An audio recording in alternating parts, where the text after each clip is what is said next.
Welcome everyone to Healthy Eating for the Liver, hosted by the Center for Living Organ Donation. My name is Courtney and I'm the communication specialist for the center. I am moderating today for this session presented by Dr. Diana Major, who is from the University of Alberta and is the chair of the National Education Advisory Committee for the Canadian Liver Foundation. So before I turn it over to Diana, I'll just invite you to submit your questions at slido.com using the code HEALTHYLIVER. So that's all one word, HEALTHYLIVER at slido.com. And we'll be addressing all those questions at the end of the session. So Diana, if you want to take it away. Thank you so much for this opportunity, and I'm really pleased to talk to you about healthy eating for your liver. Next slide, please.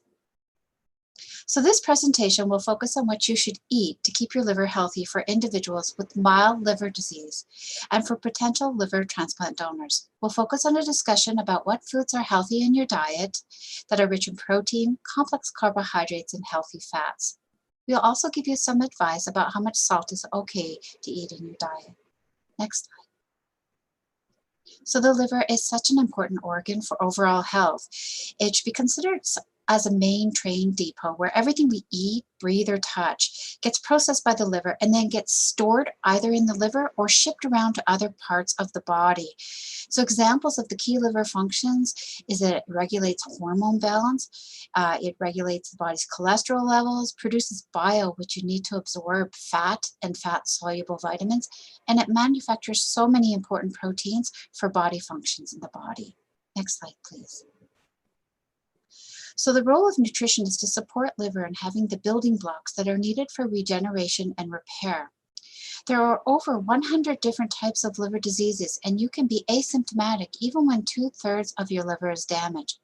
In fact, many times patients will only say they feel tired and worn out as the only first sign of having liver disease, and so that's something to keep in mind.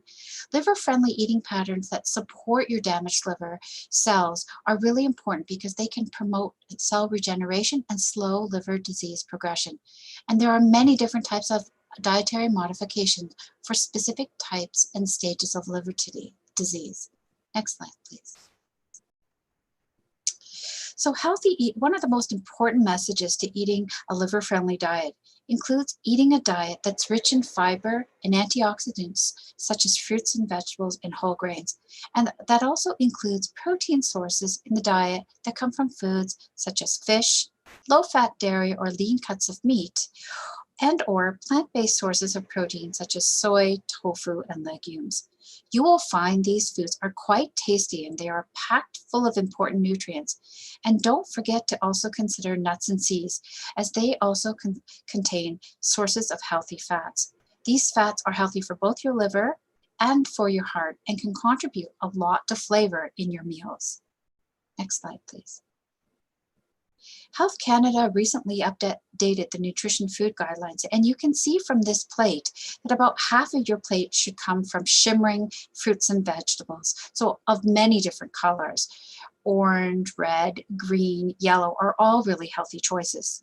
A quarter of your plate should come from whole grains, and the remainder of your plate should come from animal and animal-based protein sources, including many of the foods that I mentioned in the previous slide. By following this type of dietary pattern, you can be sure you will be eating healthy in a way that will promote optimal liver health. Next slide, please. So everyone benefits from liver-friendly eating, and that includes your caregivers, people living with liver disease, liver donors, and family members. And that's why Health Canada really promotes including members of the family in food preparation and in shopping and eating together. By doing this, you can be sure that everyone benefits from a healthy eating pattern. Next slide. So protein in the diet is so important for the liver and the muscle. It helps keep your muscles and bones strong and provides the building blocks for making a variety of different types of proteins in the body. And it helps the liver make a variety of different proteins that you also need to maintain your overall health. Next slide. So importance of protein, as I mentioned, it keeps your immune system strong, it supports digestion, and protein is a main constituent of your cell and the way your cells function. It's also important for other functions such as blood clotting, enzymes, and to help other organs work efficiently. Next slide. Most adults need a minimum of 0.8 to 1.2 gram per kilo.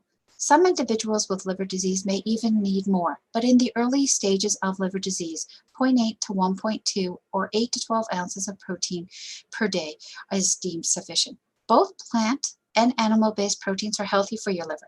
Choosing lean cuts of meat or plant-based sources of protein, such as peanut butter, nuts, and seeds, means that you'll be eating proteins that are lower in saturated fat.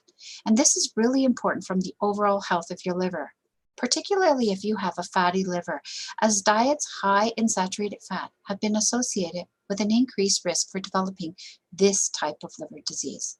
Next slide. So how do you know how much protein is good for you to eat? Using your hand, as you can see in the diagram, can help you make estimates about how much protein you are eating and how much protein you might be expected to consume in a portion size. So please look at the palm of your hand. And for example, this usually translates, looking at the whole palm of your hand as in the picture, to about 3 ounces of meat. If you look at your fingertips, for example, your thumb tip, that can translate to about the very tip of it, as in this circle, to about 1 tablespoon of protein. If you look at your last 2 fingers and you form a fist with your thumb shifted in the upwards direction, the last 2 fingers and the thickness of that will represent about ½ a cup of protein. And so we've given you a wide variety of sample sizes. 1 cup of quinoa, for example, is about 8 grams of protein.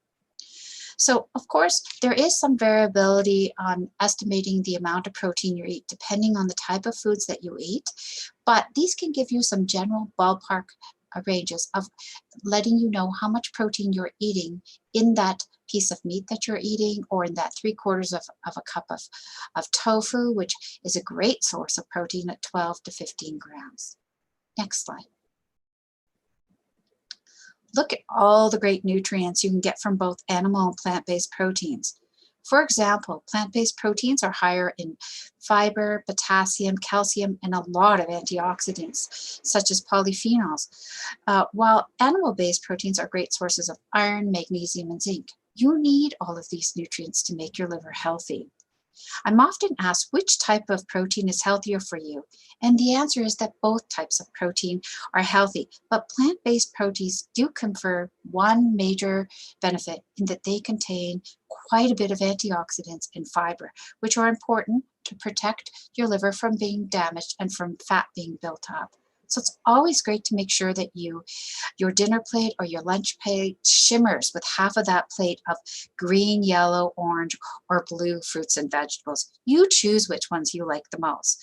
When you mix this with foods like fish and whole grains, that means you're having a plate that is jam-packed full of antioxidants and healthy nutrients that are good for your liver and for your muscles and for your bone and overall bone health.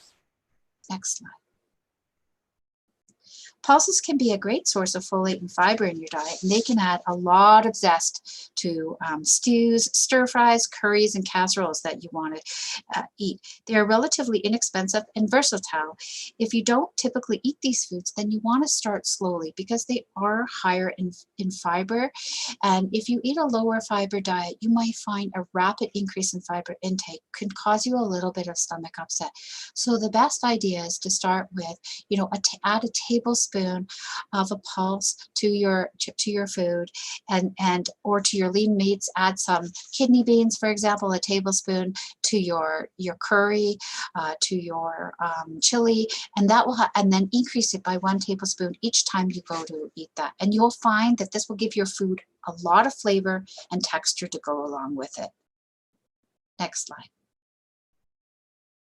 Plant proteins such as soy are also great sources of calcium and many other nutrients, and they're a great source of protein. You can find this type of protein in tofu, or you can consider drinking soy-based plant drinks that are vitamin D fortified. Vitamin D is really important in our diets, and vitamin D fortified plant-based beverages are good alternative, for example, to cow's milk, for example. They're really important nutrients. They offer vitamin K, for example, and that's so important for both skeletal muscle health and bone health, and can play a very important role in liver regeneration and prevention of liver disease progression. So it's important to choose wisely and to try different types of plant proteins so that you can offer variety in your diet. Next slide, please. So here are some great ways to combine both animal and plant-based sources of protein in your diet. You can make these fun dishes by stir-frying, baking, or steaming with your food. And you can add in some lemon on the side, so you'll have a dinner plate that shimmers with the different colors of the rainbow. So, for example, the first recipe suggests mixing rice with black beans and a skinless chicken breast, and you get quite a bit of protein in that meal. If you combine that with a plate that's half full of fruits and vegetables of your favorite choices, you will be getting a nutritionally complete dinner plate, and you will also get a higher protein meal, which is balanced in both plant and animal proteins. You can try other recipes such as chickpeas mixed with quinoa as well, and with that type of recipe, and still get a very high protein intake, and you will enjoy that meal because it will be full of zest and flavor. So as I mentioned before, based on an average 80 kilogram male or 70 kilogram adult female, about 1 gram per kilo per day. So about 80 grams per day is what an adult male would need to consume in order to meet their needs. Next slide, please.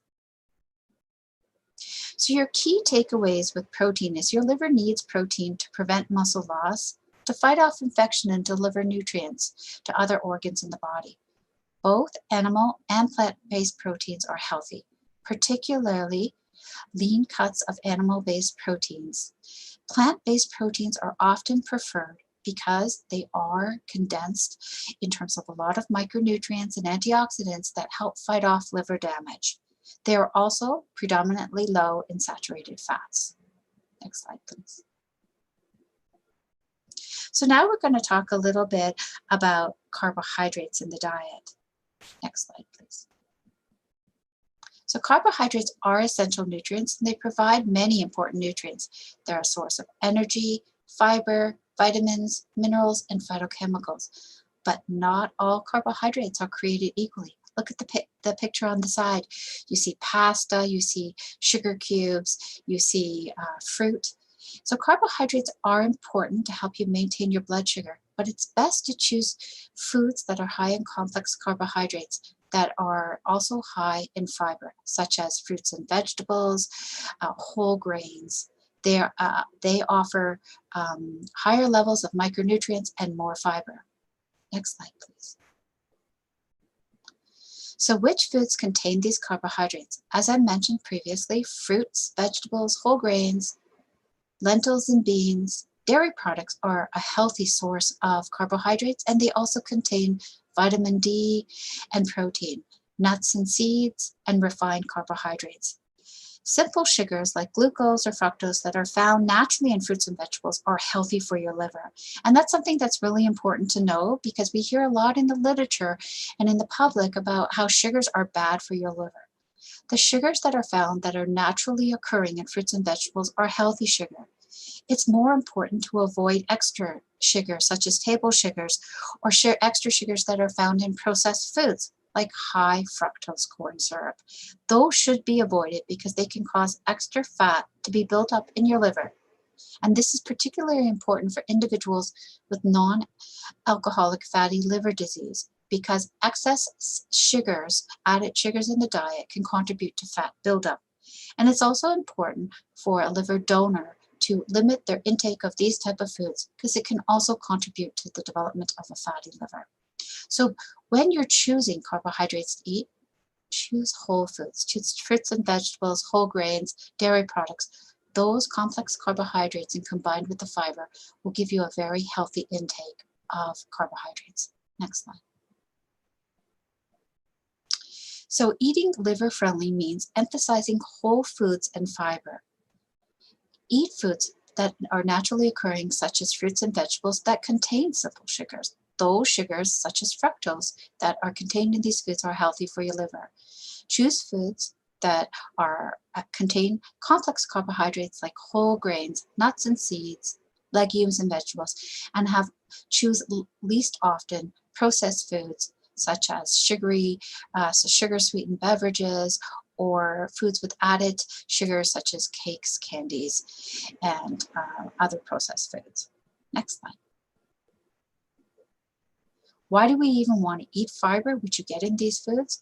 Well, fiber is not only important for the health of your liver, but it's also important for the health of your GI tract.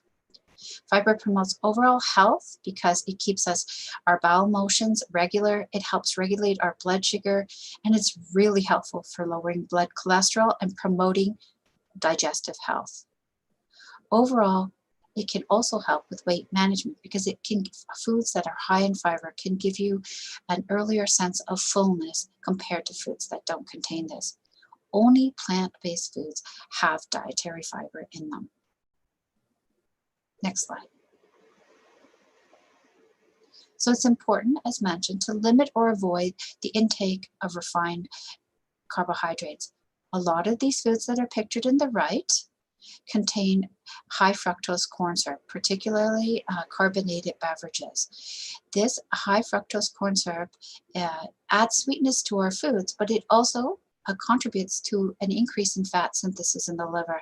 And that is one of the major reasons that these type of foods should be avoided or limited to maintain optimal liver health. They also are often in foods and added to foods that don't offer any other nutritional sources. So in other words, foods that are not nutritionally dense. For example, 12 ounces of a can of regular Coke contains about 9.7 teaspoons of sugar, which is 156 calories. If you are a liver patient who struggles with kidney problems, that can also be an issue for you because these carbonated beverages are also high in phosphorus. So it's important to limit your intake of these foods. A glass of chocolate dairy milk contains, for example, 3.5 teaspoons, which is equal to 64 kilocalories. The difference with the chocolate milk example is that it also does contain protein and vitamin D. So lower fat sources of chocolate milk can be okay when consumed on an occasional basis, once or twice per week, and certainly can offer potential advantages of increased protein and vitamin D, particularly if you have more severe liver disease. Under these kind of conditions, I would consult your dietitian and health professionals about advice about how often it's okay to drink chocolate milk. For small children with severe liver disease, this can be an option to promote oral intake and ensure that this child with severe liver disease meets their energy and protein requirements. Next slide. So what's so bad about refined carbohydrates? Well, as I mentioned, they contribute to excess calories, which can then make your body weight go up and increase your risk for developing obesity and obesity-related complications such as type 2 diabetes, heart disease, chronic inflammation. But from a liver point of view, an excess intake, particularly of high fructose corn syrup that is found in these processed foods, can result in an increase of fat being built up in your liver. And this condition is called non-alcoholic fatty liver disease, and it's the most common liver disease in Canada. NAFL can lead to more serious liver disease, and in many cases can be contribute to an increased risk for liver failure. So it's important to make sure that you limit the amount of these refined carbohydrates. Next slide.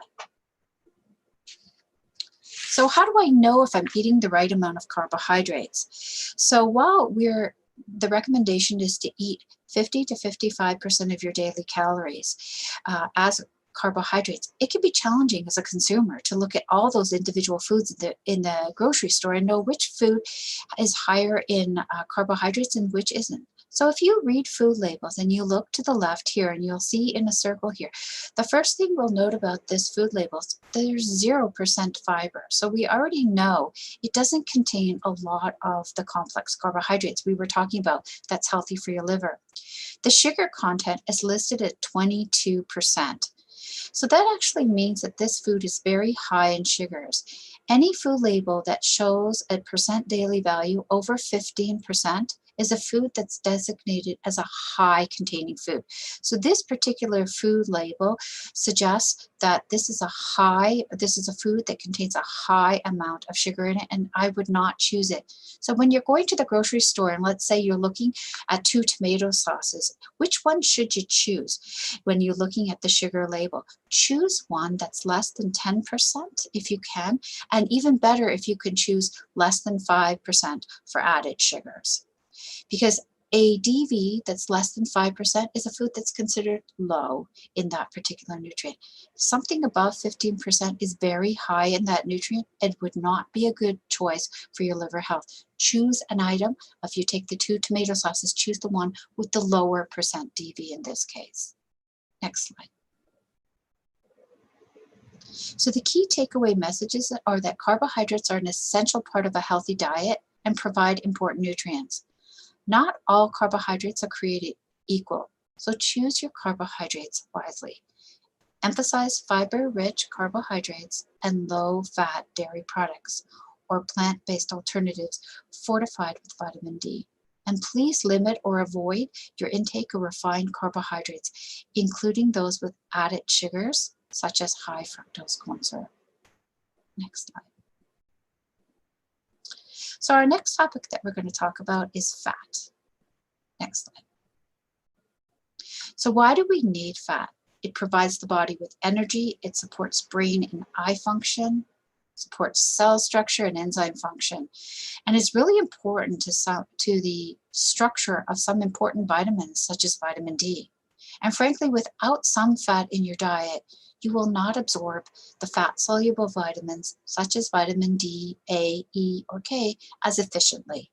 So it's definitely important. It's just a matter about we have to be balanced about how much fat we're consuming in our diet. Fat's also very important in terms of the types of molecules that transport the vitamins from the liver around to the different parts of the body. And you need vitamin A and D and E and K to go to other parts of your body to maintain skeletal muscle health and your vision. Vitamin A is really important for retinal acuity. So it's very important to eat healthy fats in your diet. And definitely, fat can influence inflammation in the body and contribute to chronic disease if it's consumed in excess. Next slide. So how much fat should we eat every day? So that's about 25 to 30% of your total energy intake. And for an individual who might be consuming 2,000 calories per day, this will be about 55 to 65 grams of fat per day. Next slide. Look at all the different types of fats that are labeled on the slide. Fats, for example, are found in 2 main forms. Triglycerides, that's the form that's present predominantly in our adipose tissue, and phospholipids, that's the form that surrounds the fats in cells, surrounds the fat that's floating in your body, and is a really important constituent of cell structure. Typically, the triglycerides are packed in these phospholipids and in proteins, and that helps the fat mix with the water. You know how you hear the old saying that fat and water doesn't mix together? Well, in order to make sure the healthy fats get shipped around your body, you've got to pack them in these phospholipid-containing protein vesicles that are called lipoproteins. On each triglyceride, there's different types of fatty acids, such as saturated, polyunsaturated, and monounsaturated fatty acids. Monounsaturated fatty acids are the types that are found in olive or canola oil, or polyunsaturated fatty acids that are long chain that are found in fatty fish, which are very healthy for you because they actually fight against inflammation in the body and help protect you from getting high levels of triglycerides in your blood. So these fats also help protect the liver because they fight against inflammation and they help prevent that buildup of the saturated fat that you can get built up in your liver with fatty liver disease, which cause further damage. So these kind of fats are predominantly found in fatty fishes, for example, olive and canola oils. For saturated fats, those are the things such as found in animal-based fats, such as butter, for example, or in meat. And that's why it's really important to eat lean cuts of meat so you can reduce the amount of saturated fat that you consume in your diet. In addition, saturated fat really does tell the liver, store more fat. If you eat a diet high in saturated fats, it stimulates enzymes in the liver to store excess fat to try to protect the rest of the body, because that's what the liver tries to do. It tries to prevent further damage to other organs if you eat too much. And then the bad thing for the liver is it stores the fat and builds it up and causes damage.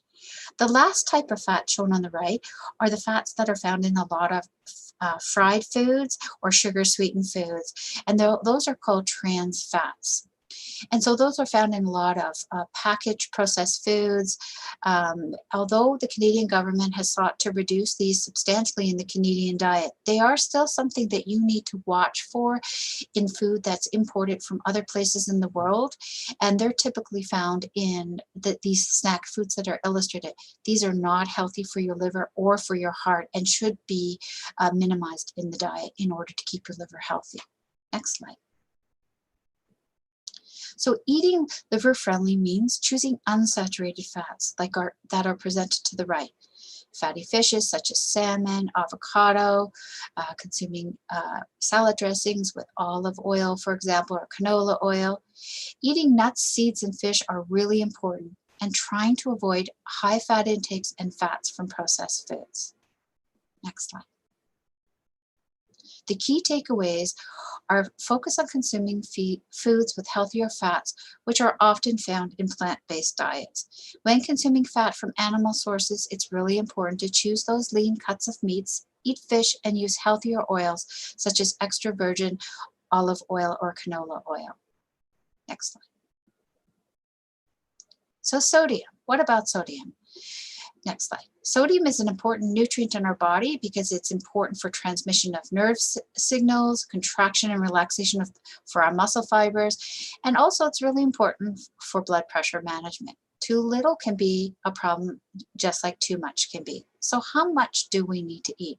About 1,500 milligrams of sodium per day is considered adequate for adults in Canada. 1 teaspoon is equal to about 2,300 milligrams of sodium. So you can see it doesn't take very much before we already meet our average daily requirements already. Average Canadian intake is well in excess of that and can range anywhere from 2,700 milligrams per day to up to 3 milligrams per day. One thing is really important to point out, salt is salt. And so you may see in the grocery store things like sea salt, but sea salt is still sodium chloride. It sounds nice and breezy and free and things, but it still is sodium chloride. And that's what salt is.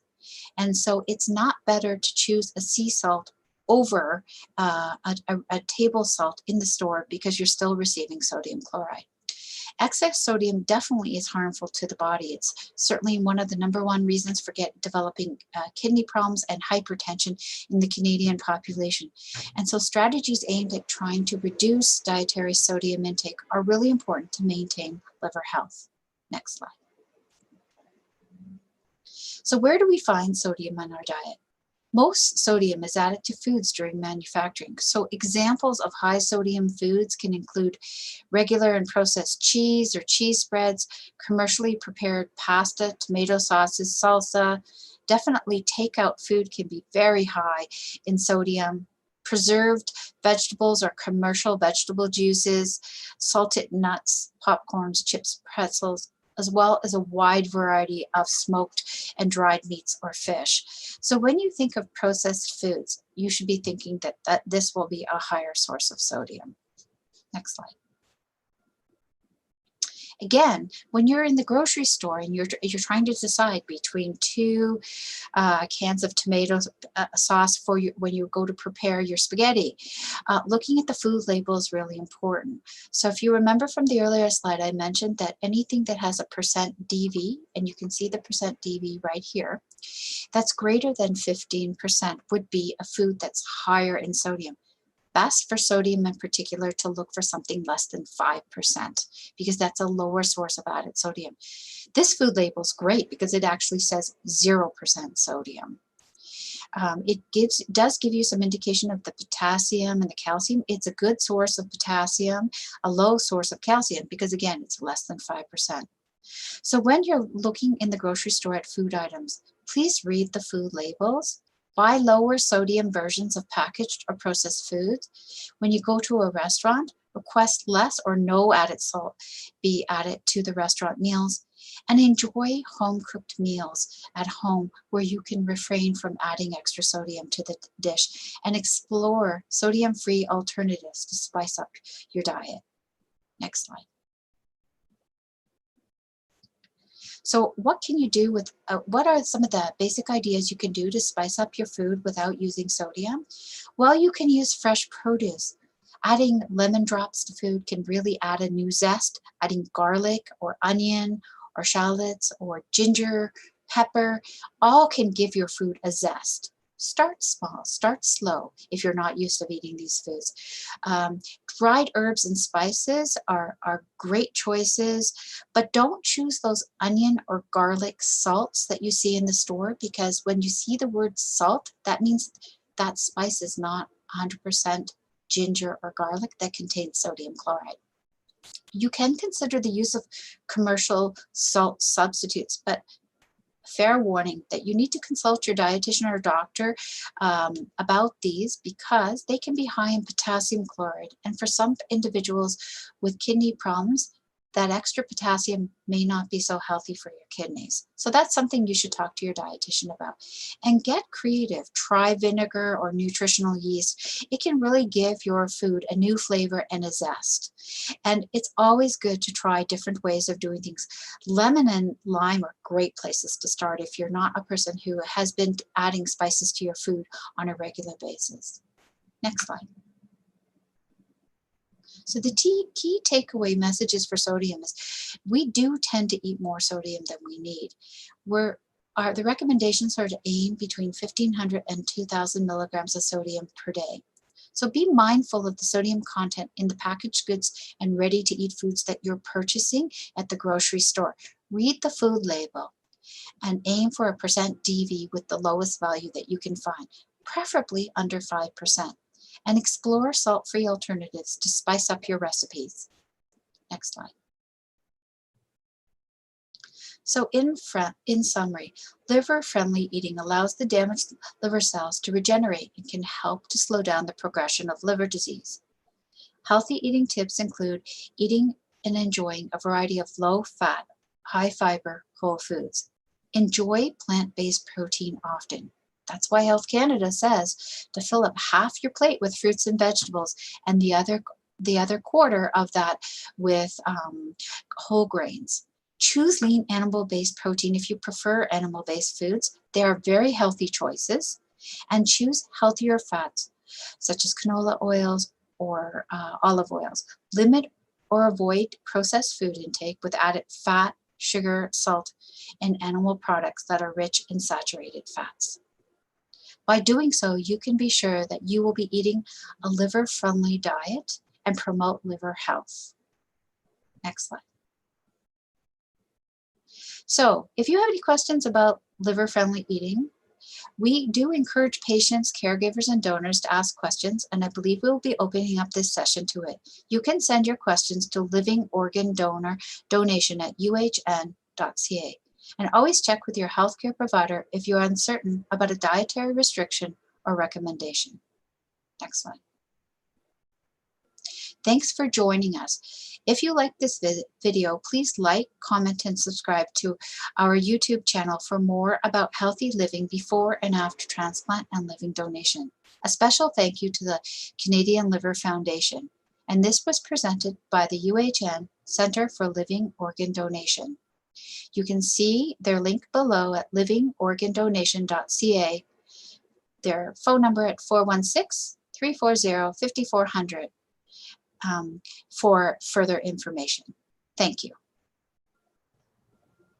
Great, thank you so much for that, Diana. That was super informative. We're going to move over to Slido now. So you can always send in questions if they come to you after the fact to livingorgandonation@uhn.ca. But if you would like your questions answered in this session, you can go to slido.com and use the event code Healthy Liver. So Heather, when you're ready, we can just bring up the Slido and we can get going. Perfect, thanks, Heather. All right, so the first question is, you kind of addressed this in your presentation. You mentioned that both plant-based protein and animal-based protein are healthy choices. So does that change for someone with non-alcoholic fatty liver disease? No, it doesn't change. Eating low-fat cuts of meat, animal-based protein, are perfectly healthy for someone who has non-alcoholic fatty liver disease, but it is important to choose those lean cuts of meat. To trim off the extra fat around and take off the skin, for example, off a chicken breast, and those are perfectly healthy choices to eat. However, I will emphasize that plant-based proteins found in whole grains and in fruits and vegetables are really important to consume along with this meat. So please make sure, as a rule of thumb, that that piece of meat that you may choose to eat is not taking up more than 1/4 of your plate. Please fill up your plate with lots of vegetables and with some carbohydrate to go with that animal-based protein, and you'll get a healthy way of eating for your liver. Awesome, thank you. So kind of in the same vein, you know, you've given lots of recommendations for healthy food options, I assume for people with and without liver disease. So for a living donor, are any of the recommendations you gave different or pretty much the same? They are pretty much the same. For a living donor, you want to make sure that you are eating a healthy profile of healthy fats. This is particularly important because when your liver is donated, or your segment of your liver is donated, you want to make sure that you don't have excess fat in your liver. And so it's important to eat a diet that has the healthier fats in it, nuts and seeds, whole grains, and fatty fishes, in order to optimize the health of your liver. Yeah, absolutely. And yeah, depending if you have fatty liver too, you can't be a donor. So that's something to be mindful of as well. I mean, very topical, this next question. We hear the term fatty liver.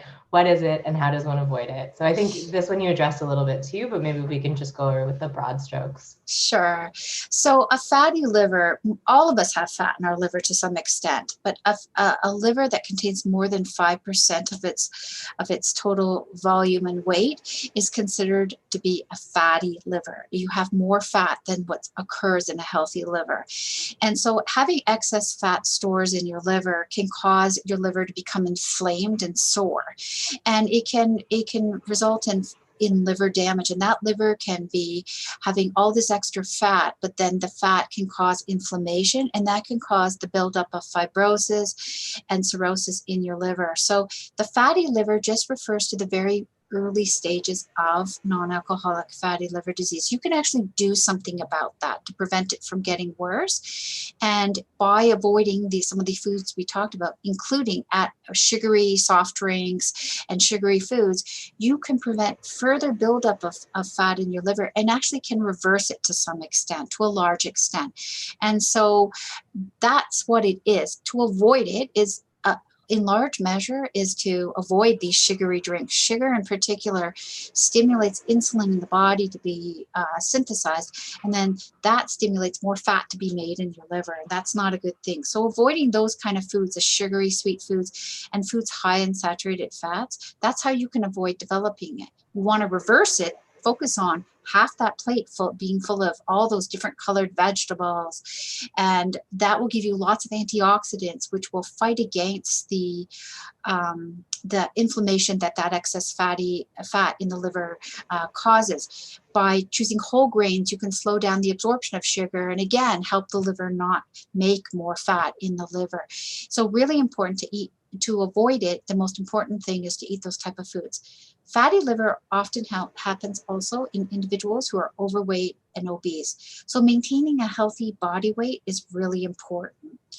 And so by eating in this kind of pattern, you can also do that. Go out and walk every day a little bit more. Like all it takes is extra walking and eating a healthy diet that can help you manage your overall body weight to a more healthy reference range. And seek your dietitian out, because that's another way you can avoid it, by not gaining more weight. And to slow down the rate of progression of weight gain. So even if you feel like you do weigh more than you should be, you can seek help with your health professional to prevent yourself from gaining more weight. Then you can eat a healthier plate, and you can slowly start to increase your walking, and that can help prevent it from getting worse, and even may help prevent it from not only getting worse, but to actually help it get a little bit better. That's good to know for sure. This next question, I'd say, is pretty much tied into what you were just explaining, that, sugar and salt really do play a role in liver health and overall health. So maybe we'll move on to the next question. What dietary advice would you give to someone with compensated cirrhosis? Can you maybe explain what compensated cirrhosis is? So cirrhosis is when you have that progression of liver disease to where you have the built-up of fibrosis and inflammation in your liver. Some of your liver cells have died or are very sick and aren't functioning correctly. Compensated cirrhosis means that your liver, because your liver is really tough. It's like a ball that you could whip against the wall, like a baseball, and you could whip it against the wall. It takes a long time for that baseball to show any damage. Compensated cirrhosis just means that the liver's tried to heal itself and regenerate itself and keep it stable and preventing it from getting worse. But it's still not good for your liver to have compensated cirrhosis, because it means that your liver is really sick, but it's trying to keep itself in a holding pattern, so to speak, so that you don't get further damage. So the kinds of dietary advice that's important for someone with compensated cirrhosis then is to make sure that you get enough for protein. For example, you don't eat a high-fat diet, you eat a lower-fat diet. Making sure that you get enough vitamin D, for example, consumption of plant-based beverages that are fortified with vitamin D, or dairy products fortified with vitamin D, are really, really important to your liver. And protein intake is really, really important, because that helps give the building blocks for healing of the liver and keeping it stable. So your liver may be sick, but it can be stable. And so that would be really important. Small, frequent meals are important to make sure that you don't go in long periods of time where you're not eating, because the liver doesn't do well with a person having long periods of fasting if you have compensated cirrhosis. So smaller meals, more energy-dense meals are important in order to make sure you don't have long periods of fasting. You will be fasting when you're sleeping, but to have an evening snack that is packed of protein, so for example, cheese or nuts and seeds as a snack before you go to sleep, a small energy-dense packed snack will be helpful for your liver to prevent fasting, and that's really important. Other nutrients like vitamin K that you can find in green leafy vegetables are important too, because they help regenerate the clotting proteins and help you clot your blood. So that's also really important. Nice, thank you. So the next question here, I feel like we hear questions around detoxing and liver detoxes and such a lot. So this question is, what are the best detox foods? And then also, I guess, maybe if you could talk about the concept of detoxing and whether or not it is actually effective. So I'm not a big fan of those over-the-counter products that promote liver detoxification, that they say, oh, just take this powder and you'll detox your liver. So the concept of detoxing is to try to prevent excess storage of harmful chemicals into your liver. So the idea is that it will cleanse out those excess compounds in the liver, for example, and that could be anywhere from saturated fat buildup in the liver, to excess iron storage in the liver, or to other chemicals that you might be exposed to in your daily living. So that's the concept of what detox is. Can you eat something that will help clear it out? So from a fatty liver perspective, if you're talking about detoxification, really you're talking about trying to reduce the amount of fat stored in your liver. that makes sense from a science point of view. If you reduce your intake of those added fructose corn syrup and those intake of those sugary foods, then you in a sense will be detoxing your liver, because you will be promoting a reduction in fat synthesis, and that excess fat can then be burned off in the body for energy. But if you're talking about another chemical that you're trying to clear out the liver using some extract of something, those generally speaking are not helpful. Some people talk about detoxification by taking a cocktail of antioxidant vitamins like high dose vitamin E or high dose vitamin A, but you have to be careful about those, because high dose vitamin A can actually damage your liver, and so you wouldn't want to do that. And so it's important to consult your health professional about what types of foods can help reduce the fat in your liver. And those types are, I keep coming back to the basics, but those types really are those olive oils and canola oils, and the reduction of your sugary sweetened foods can really help with those sorts of things. Thanks, thank you, that was very helpful. Our next question is a two-part question. So part one, how do you address or help those who live in poverty and experience food insecurity? Many food banks that don't have fresh produce, etc. Also, the idea of going to a food bank is humiliating. Most avoid going at all costs if they can help it, and end up choosing cheaper, less healthy foods. I know sorry, and I was just gonna finish the second part. I know meal planning, looking at flyers for deals, bulk meals, and freezing meals can help, but some people are working more than one job to stay afloat. No time and limited access to car to get to various stores for deals, and many times have to be careful how much they spend on bus fare. Yeah, that is really tough in Alberta. Lots of people live in rural communities, and it's difficult to get to grocery stores where you have a wide variety of less expensive foods or foods with fresh produce. So that's definitely, there's nothing wrong with buying, like, for example, frozen vegetables during the winter. I mean, they're not super cheap, but they're kind of like this intermediate level. And then you may have more availability by buying frozen vegetables. Frozen vegetables are good sources of nutrition. And so trying to find those in bulk when you go to the grocery store, trying to buy the larger 30% more included, looking at there are some apps that are available that I could pass the information to be posted later that can help you look up in grocery stores what's this week's sale on in say like a local grocery retailer for those kind of frozen fruits and vegetable deals. So you can be looking on those to help you. And I know you've already mentioned that you're looking at flyers for deals. Putting them on your phone can help a lot, because they can also help alert you when you go to the grocery store that you should look at for these particular frozen fruits and vegetables for when they're on sale. Seasonality is a big issue as well, right? So there's no doubt about it that when it's wintertime in northern Alberta, the kinds of fruits we have available are a lot more limited than in southern Canada, for sure. So looking again for those frozen sections so that you can increase your variety of foods can be a really important way. But honestly, it's making a concerted effort to use these phone apps to look at what you have in your house and look to buy, even though you might not want to eat those today, to buy some frozen goods if you can, so that you can store them. So although canned goods are not my number one choice because they have a lot of sodium in them, it can be that at times you may need to resort to those. So then you would need to choose the lower sodium versions of those canned versions. Choose the bigger cans. Like you can purchase canned tomato paste, for example, in huge giant cans, but you could then just take them out and put them into smaller containers and freeze them as well. So that you would have those available to you when, say, they may not be locally available. I usually encourage people to try to buy on bulk those types of things. Same thing with lentils and pulses. You can wash canned kidney beans to get rid of the excess sodium.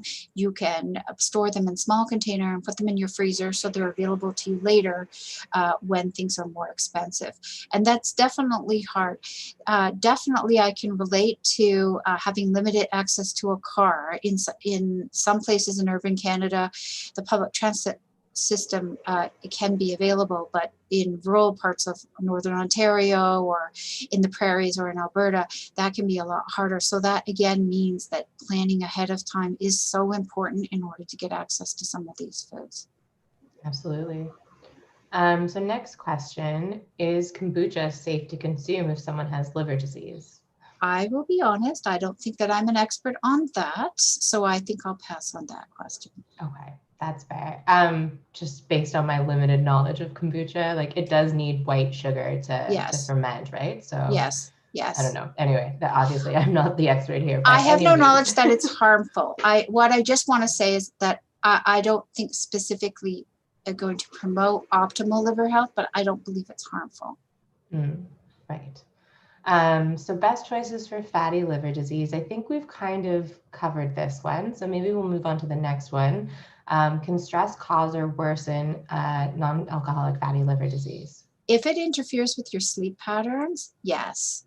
So sleep hygiene or sleep health is really important.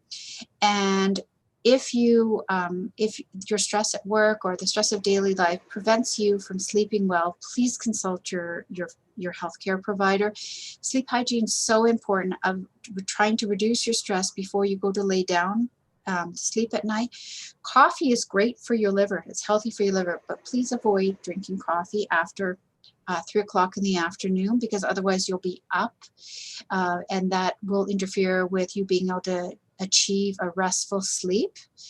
And so that really is the biggest factor from a psychological stress point of view about sleep health. There's emerging data that shows that if you don't sleep well, you have an increased risk for inflammation in your whole body, and your liver also takes a hit. So please do feel free to talk to your physician or your other healthcare provider about some strategies where you can lower the stress level when you're going to bed at night.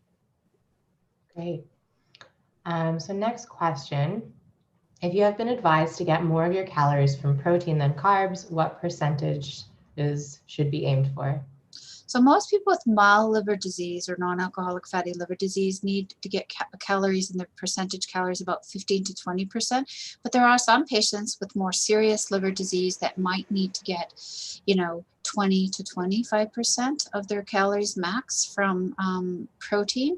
And then the issue will be a protein of a high quality protein, like a soy protein. That's a very high quality plant-based protein, for example. And carbohydrate we recommend no lower than 45% of your calories is carbohydrate, and usually more often in the mild stages, about 50%. Okay.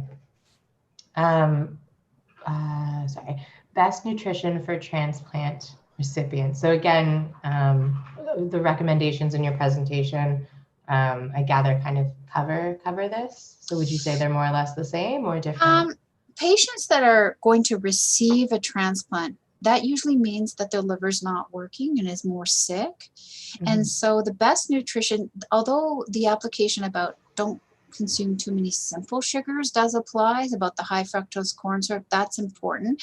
It's even more important for the patients with who are going to receive a transplant is to emphasize protein intake, because that's really important, and to emphasize that avoiding of that fasting I mentioned. So eating every 2 or 3 hours, smaller meals are really important. Make sure that you always mix a protein with a carbohydrate, so cheese with crackers. Late evening snacks are really important for looking towards transplant recipients, just to make sure that they avoid fasting so they can optimize their lean body mass. That's really important for recovery.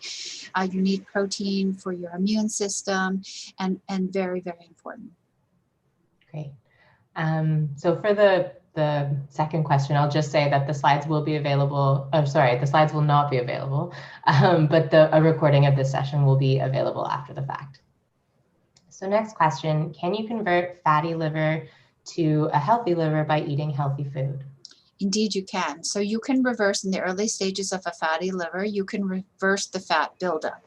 And your biggest trick to that is to avoid those added sugars. So sugary sweetened beverages, um, um, donuts, cake, pies with all those extra sugars, they stimulate insulin secretion, which means you're going to make more fat in your liver.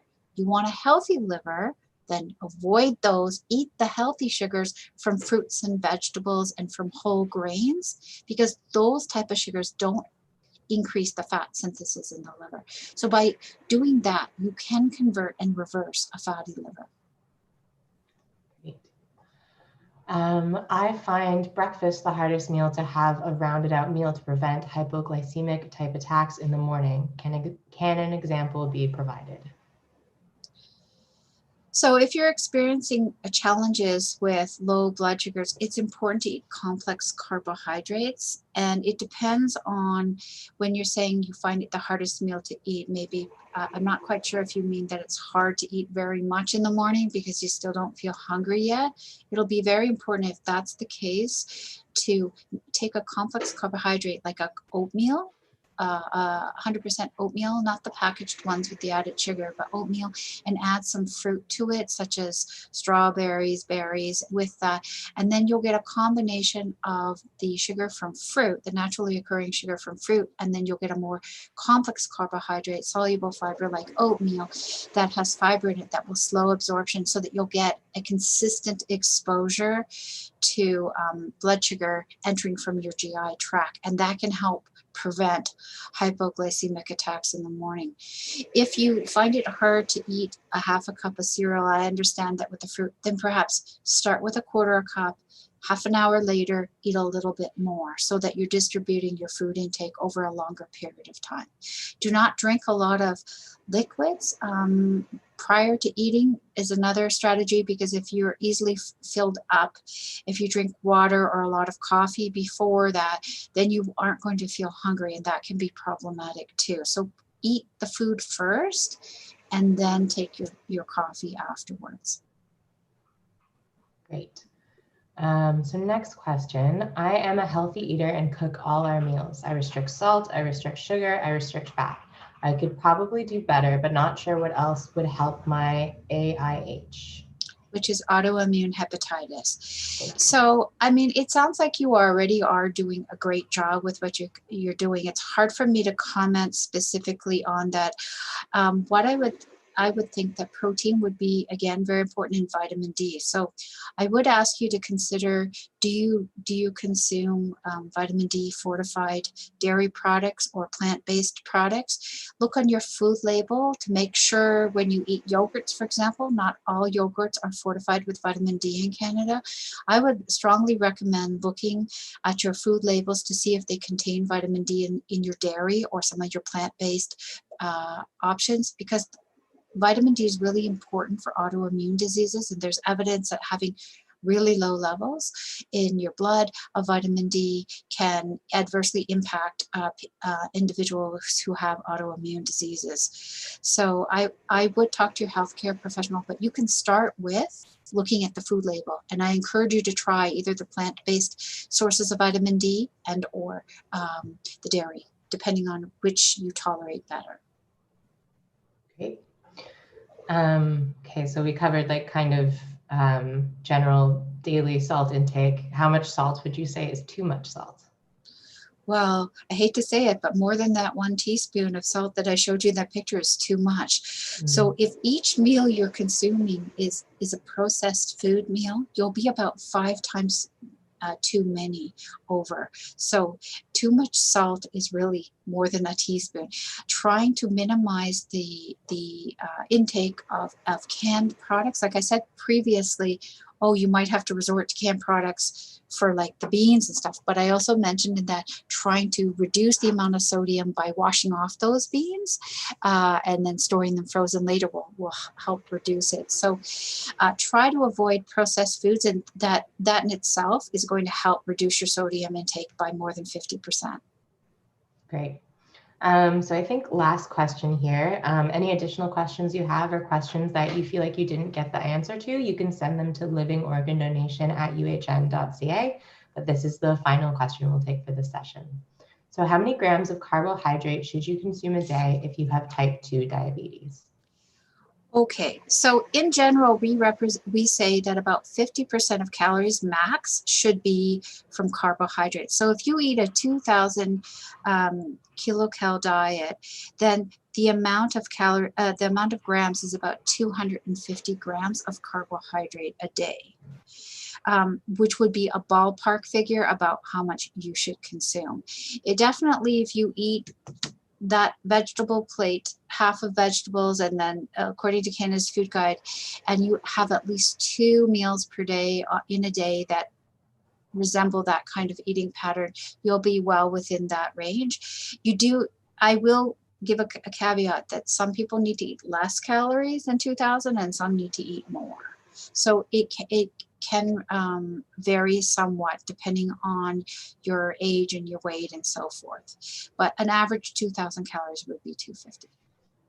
Great, thank you so much. Again, if you feel like your question wasn't answered or we didn't get to it, and you can send it to livingorgan.donation@uhn.ca.